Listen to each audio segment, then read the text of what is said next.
Hello everyone, स्वागत है आप सभी का एक नई अपडेट के साथ नई वीडियो में। मैं हूं आपका जाना पहचाना आशीष सर। दोस्तों, अगर आपने एसओएससी का एग्ज़ाम दे दिया है, इसके रिज़ल्ट का वेट कर रहे हैं, या फर्स्ट स्टेज का रिज़ल्ट आ गया है, सेकेंड स्टेज का वेट कर रहे हैं, या ओवरऑल आपका रिज़ल्ट आ गया, डिक्लेयर हो गया, आप अगले एडमिशन के लिए तैयार हो गए, तो आपके मन में एक सवाल डाउट तो बार बार आ रहा है कि एसओएससी में एडमिशन के लिए कौन कौन से डॉक्यूमेंट्स आपको चाहिए, एडवांस में आपको कौन कौन से डॉक्यूमेंट्स को अपने पास रखना होगा ताकि आपका इजीली एडमिशन हो जाए, आपको एडमिशन के टाइम कोई दिक्कत ना आए। नाम आ जाता है ना, उसके बाद अगर हमारा एडमिशन नहीं हो पाता है तो बहुत बड़ा दुख होता है। इसलिए इस वीडियो को एंड तक जरूर देखें। पास होने के बाद हमें क्या करना है, हमारा अगला स्टेप क्या होगा। बहुत सारे बच्चे हमें व्हाट्सएप पे कमेंट्स कर रहे, मैसेज भेज रहे थे, वीडियो में कमेंट, सर आगे क्या करना होगा। इस वीडियो को देख लिया तो आपका एडमिशन समझो डन हो गया। सबसे पहले तो आप सभी को बहुत बहुत बधाई हो जिनका सिलेक्शन हो रहा है। स्टेम का रिजल्ट फाइनली आ चुका है, ह्यूमैनिटीज़ का भी कुछ दिन में, एक दो दिन में आ जाएगा। चलिए, सबसे पहले हम बात करते हैं, आपको जो डॉक्यूमेंट की ज़रूरत पड़ेगी वो पड़ती है आपके आधार कार्ड की। आधार कार्ड एक ऐसा डॉक्यूमेंट हो चुका है आज के टाइम जो हर इंसान के पास, हर बच्चे के, बड़े के, बूढ़े के पास होना चाहिए। आधार कार्ड आपका बिल्कुल प्रॉपर होना चाहिए, उसमें मम्मी पापा का नाम प्रॉपर होना चाहिए, डेट ऑफ बर्थ आपकी प्रॉपर होनी चाहिए। अगर आपका कोई चेंजेस है, अगर आपको लगता है कि नहीं भाई मेरा इसमें ये है, इसमें ये है, तो आधार कार्ड को चेंज कर दीजिए। 5-7 दिन में आपका आधार कार्ड चेंज हो जाता है। इसके लिए आपको मौका दिया जा सकता है, बट अभी से आप तैयार कर लीजिए। दूसरा आपके पास डॉक्यूमेंट की ज़रूरत पड़ेगी, वो पड़ेगी जाति प्रमाण पत्र की। जाति प्रमाण पत्र का मतलब होता है कि आपने फॉर्म भरते टाइम एससी का भरा होगा, एसटी का भरा होगा, ओबीसी का भरा होगा, और जनरल वालों को कोई भी सर्टिफिकेट की ज़रूरत नहीं पड़ती है। बट अगर आपने एससी एसटी का भरा है तो आप अपने डॉक्यूमेंट को कलेक्ट कर लीजिए, क्योंकि आपका मेरिट भी इसी बेस पे बना है। हर कैटेगरी के अकॉर्डिंग अलग अलग मेरिट बन रही है। सोचो आपका एडमिशन एससी से हुआ है बट आपका सर्टिफिकेट नहीं है तो आपका रिजेक्ट हो जाएगा। इतनी मेहनत करते हैं हम, पढ़ते हैं, एग्ज़ाम देते हैं, सिलेक्शन हो जाता है, उसके बाद एक डॉक्यूमेंट्स के कारण अगर हमारा रिजेक्ट होता है ना तो बहुत दुख होता है। इसलिए अभी तैयार हो जाइए। जो प्रमाण पत्र है वो बच्चे का होना चाहिए, बच्चे के नाम का होना चाहिए। लाइक आपके पापा के नाम का होगा, मम्मी के नाम का होगा, तो भैया अभी आप क्या करिए, जो जाति प्रमाण पत्र है उसमें अपने नाम से अप्लाई कर दीजिए। कुछ टाइम बाद ये बन के आ जाता है और ओवरऑल जो है बच्चे के नाम का ही चलता है। कुछ टाइम के लिए पेरेंट्स के नाम का हम दे सकते हैं, बट फाइनली जो होता है वो बच्चे के नाम का ही आपको चलेगा। उसके बाद हम बात करते हैं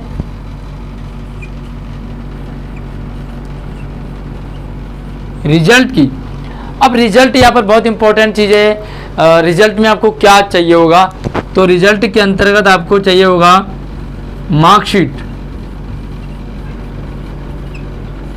ठीक है, मार्कशीट आपको चाहिए। अब मार्कशीट में भी यहाँ पर काफ़ी दिक्कतें आएंगी बच्चों को। लाइक अगर मैं सबसे पहले बात करूँ कि आपने प्राइवेट स्कूल से पढ़ा, तो प्राइवेट स्कूल में हमें ये देखने को मिला है कि बच्चों को रिजल्ट ही नहीं दिया उन्होंने, क्योंकि फ़ीस कहीं ना कहीं किसी की पेंडिंग रह गई है, नहीं भरी है, तो स्कूलों ने क्या करा, उनको मार्कशीट ही नहीं दिया। तो यहाँ पर आपको अपनी मार्कशीट तैयार रखनी है। जो भी कुछ आपको लेन देन होगा स्कूलों में, प्राइवेट स्कूलों में, अपना मार्कशीट तैयार करके रखिए। सरकारी स्कूल की बात करूं तो अगर आप 9th में आपका एडमिशन चाहिए तो 8th क्लास तक तो भैया हमारे जो एग्ज़ाम हैं वो लगभग कंप्लीट हो चुके हैं। अब आपके पास एग्ज़ाम तो कंप्लीट हो गए हैं बट रिजल्ट आपको अभी नहीं मिला होगा, तो आपने क्या करना है, स्कूलों में रिपोर्ट कार्ड कुछ दिन में बनना स्टार्ट हो जाएंगे। इसका ऑर्डर भी मैंने आपको शेयर किया था। बट अगर मार्कशीट का प्रॉपर फॉर्मेट नहीं है तो एक स्कूल का लेटर हेड टाइप का होता है, उस पर प्रॉपर फॉर्मेट में आप अपने हर सब्जेक्ट के अकॉर्डिंग मार्क्स को वहाँ पर लिखवा दीजिए। उसके बाद स्टैम्प लग जाती है HOS की और क्लास टीचर की, तो आपका वो भी वैलिड माना जाता है। और जैसे आपके रिपोर्ट कार्ड जनरेट होते हैं तो आप ओरिजिनल वहाँ पर उन्हें दे दीजिए। दूसरी बात है अगर 11th की, तो यार 11th में एडमिशन के लिए भी 10th वालों के एग्ज़ाम ही नहीं हुए तो रिपोर्ट कार्ड कैसे मिलेगा।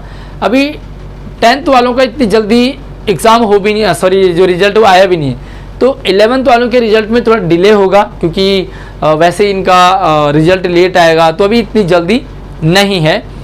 बात करते हैं अगर आपका रिजल्ट आ भी जाता है SOSC का, तो आप अपना डॉक्यूमेंट जो भी बाकी प्रॉपर रखिए। मार्कशीट को फिलहाल होल्ड करिए क्योंकि मार्कशीट अभी बनी नहीं है, तो इसमें आपका कोई भी दोष नहीं है, आपका यहाँ पर चल जाएगा। तीसरी बात अगर हम बात करें तो आपको ज़रूरत पड़ सकती है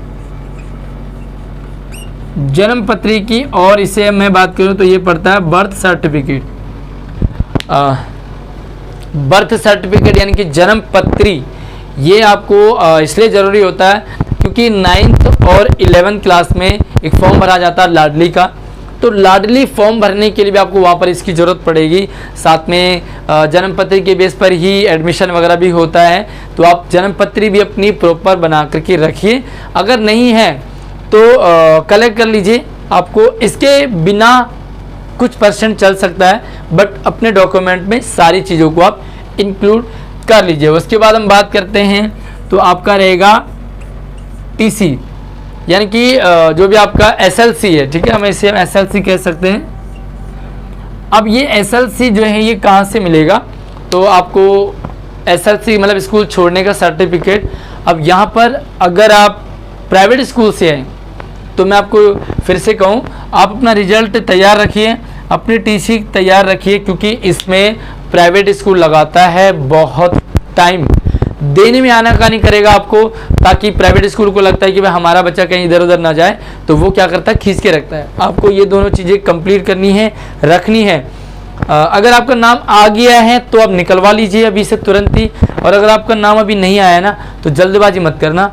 यहाँ पर मैं गवर्नमेंट स्कूल की बात करूँ तो सरकारी स्कूलों में SLC निकालने की ज़रूरत आपको नहीं पड़ेगी, क्योंकि जिस स्कूल में आप पढ़ रहे हैं उसी में से आपका ट्रांसफ़र हो जाएगा SOSC वाले स्कूल में। लाइक अगर आपका किसी स्कूल में आप पढ़ रहे हो, क्योंकि 8th तक भी आपने पढ़ा ही होगा, आपका SLC उसी स्कूल में, अब आपका 9th में एडमिशन हो गया SOSC में, तो जिस स्कूल में आप पढ़ रहे हो उसी से आपको ट्रांसफ़र का आएगा और आप सीधा SOSC वाले स्कूल में आपकी ID से वो ट्रांसफ़र हो जाएगा। तो ये बड़ा इजी रहेगा।